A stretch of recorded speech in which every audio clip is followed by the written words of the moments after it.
नमस्कार, शून्य the power of empty mind में आप सबका फिर से स्वागत है। जाप के अनुभव होने बंद हो जाते हैं या फिर कम हो जाते हैं, ऐसा क्यों होता है? थोड़ा से एडवांस लेवल पे बात करूंगी। हो सकता है बहुत सारे टॉपिक्स जो गुरु के बगैर साधना कर रहे हैं उनको ना पता हो, तो कोशिश करूंगी कि छोटी सी वीडियो में हर वो चीज़ बता पाऊँ जो कि आपके लिए जानना इस वक्त ज़रूरी है। तो चलिए वीडियो का टॉपिक शुरू करते हैं। सबसे पहली चीज़, सूक्ष्म शरीर का एक्टिव या इनएक्टिव होना। देखिए, सबसे पहली बात, थोड़ा इस चीज़ को समझने की कोशिश करिएगा। अगर आपके गुरु नहीं है तो शायद आपको इसके बारे में ज़्यादा पता ना हो। सूक्ष्म शरीर क्या होता है? मान लीजिए कोई मिस्टर एक्स है, वो साधना के पद पे था, ठीक है, कुछ छोटी मोटी साधनाएं उसने करी हुई होंगी या तो फिर कुछ सिद्धियां भी प्राप्त करी होंगी। अब मिस्टर एक्स की डेथ हो गई। अब इनका जो ये सूक्ष्म शरीर है, जहाँ जिनके अंदर सिद्धियां वसी हुई है, वो ऐसे किसी शरीर को ढूंढेगा जो जहाँ पे वो अपने आप को जाके सेटल कर पाए। अब आप उस लेवल तक आ गए, वो सूक्ष्म शरीर आके आपके साथ एडजॉइंट हो गया। सूक्ष्म शरीर के साथ एक दिक्कत ये है कि ये अपने मर्जी के मालिक होते हैं। इनकी इच्छा होती है जब तक आपके साथ रहने की, तब तक वो आपके साथ रहते हैं, फिर वो निकल जाते हैं। क्योंकि जैसे देवी देवताओं को भोग प्रसाद की जरूरत होती है, उसी प्रकार सूक्ष्म शरीर भी भोग प्रसाद मांगता है। जो भी भोग प्रसाद हम अज्ञारी हवन में अपने इष्ट को समर्पित करते हैं, वही भोग प्रसाद हमारे इष्ट ग्रहण करते हैं। अब कई लोगों की आदत होती है घर पे प्रसाद रखने की, फल फ्रूट रखने की, मिठाई रखने की भगवान के आगे। ये जो फल प्रसाद होते हैं ना, ये मोस्टली हमारे सूक्ष्म शरीर इसका कुछ ना कुछ हिस्सा जरूर ग्रहण करता है, ठीक है। इसी वजह से ये आते जाते रहते हैं। पर जैसा कि मैंने आपको बताया, इन पर हमारा कोई बस नहीं चलता। कई बार तो ऐसा होता है, साधना शुरू की 6 महीने के अंदर आके एक सूक्ष्म शरीर आके आपके साथ जुड़ गया, उसने बहुत सारी चीज़ें आपको दिखानी शुरू कर दी, वो एक्टिव हो गया पूरी तरह से। पर अगर वो बीच में बाहर निकल गया या तो फिर चला गया, आपके तब भी एक्सपीरियंसेस बंद हो जाते हैं, ठीक है। पहला रीज़न ये हो गया। दूसरी चीज़, जब हम फर्स्ट स्टेज पे होते हैं, मतलब हमने किसी मंत्र का जाप करना शुरू किया, उस समय पे हमें एक्सपीरियंसेस ज़्यादा होते हैं। क्यों?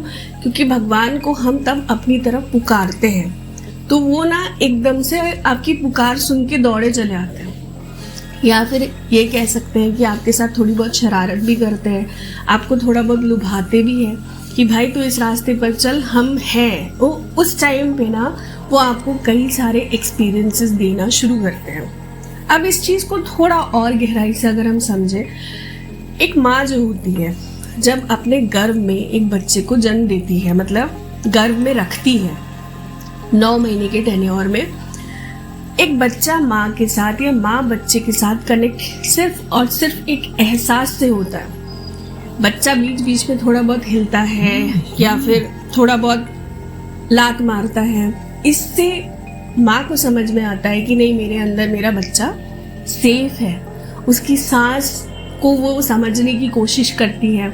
ये छोटे छोटे एहसास होते हैं जो कि माँ और बच्चा एक दूसरे के साथ कनेक्शन में रहने में मदद करते हैं।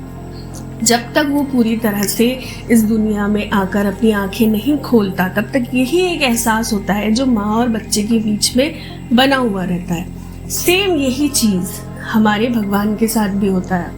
जब आप अपने इष्ट को अपने पास बुलाते हैं, वो दौड़े तो चले आते हैं, पर धीरे धीरे उनको तो आपके अंदर जागृत भी होना है ना, तो उनको भी यही एहसास से ही वो आपके साथ जुड़े हुए रहते हैं। पर समय समय पर अगर आप थोड़ा सा ध्यान दें तो कुछ कुछ ऐसी चीज़ें वो ज़रूर करते रहते हैं ताकि वो आपको बता सके कि हम हैं, तू आगे बढ़, हम भी बढ़ रहे हैं तेरे साथ।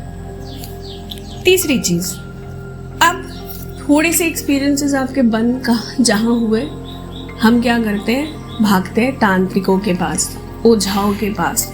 आपको पता है कई बार, वैसे कई बार तो नहीं, मोस्ट ऑफ द टाइम, अगर आपकी ऊर्जा अच्छी है, अगर आपका तप और जाप अच्छा है, वो तांत्रिक आपके सिर्फ और सिर्फ जाप को नहीं चुराता, कई बार वो आपको भी बंदी बना लेता है आपके साथ। मतलब वो अपने आप के साथ तो आपको भी पूरी तरह से जोड़ लेता है। अब ऐसे में आपको एक्सपीरियंसेस कहाँ होंगे?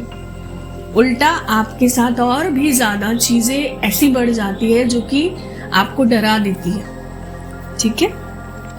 चौथा पॉइंट, जाप तो अच्छा चल रहा है पर विश्वास नहीं है। ऐसे कई लोग आते हैं मेरे पास, ऑफलाइन क्लासेस की बात करूं या फिर ऑनलाइन भी मैं कभी कभी, बहुत कम ऐसा होता है किसी के साथ मैं बात करती हूँ, हालांकि मैं मेल्स पे ही किसी का ऑरा चेकिंग तक ही सीमित रखती हूँ। बट कुछ लोग ऐसे होते हैं जिनके साथ ज़रूरी होता है बात करना, या फिर मुझे ऐसा लगता है कि नहीं, अब इसको थोड़ी बहुत चीज़ें बतानी बहुत ज़रूरी है। कई सारे लोग ऐसे भी होते हैं जो 8-8, 10-10 साल से लगे हुए हैं, अच्छा खासा करोड़ों में जाप कर लिया, पर एक्सपीरियंस के नाम पे उनको कुछ भी नहीं होता। वहीं कुछ लोग ऐसे भी होते हैं जिनका 4-5 साल इस पाथ पे चल रहे हैं और उनको बहुत सारे एक्सपीरियंसेस हो रहे हैं, बहुत सारी चीज़ें समझ में आ रही हैं, बहुत सारे पेन्स का जो एक लेवल होता है वो क्रॉस करके आगे बढ़ चुके होते हैं। ऐसा क्यों होता है? सिर्फ भाव और समर्पण, यही चीज डिफरेंशिएट करती है इन दोनों कैटेगरीज को। आखिरी पॉइंट, 5वां पॉइंट, मंत्र बार बार बदलना। एक मंत्र उठाया, स्टार्टिंग में एक्सपीरियंस तो हुआ, उसके बाद ऑब्वियस सी बात है 1 से 4 साल तक के बीच में आपको एक्सपीरियंसेस लगभग बंद हो जाते हैं।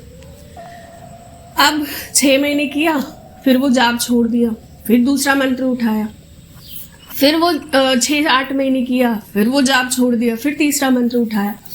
इस तरह करते करते आपके एक्सपीरियंसेस तो छोड़ दीजिए, आपकी 3rd आई तक ब्लॉक हो जाती है। आशा करती हूँ मेरी इस छोटी सी वीडियो से आज आपने नया कुछ ज़रूर सीखा होगा। चैनल को लाइक और सब्सक्राइब करना ना भूलें, फैमिली को बढ़ाते रहिए। Thank you so very much.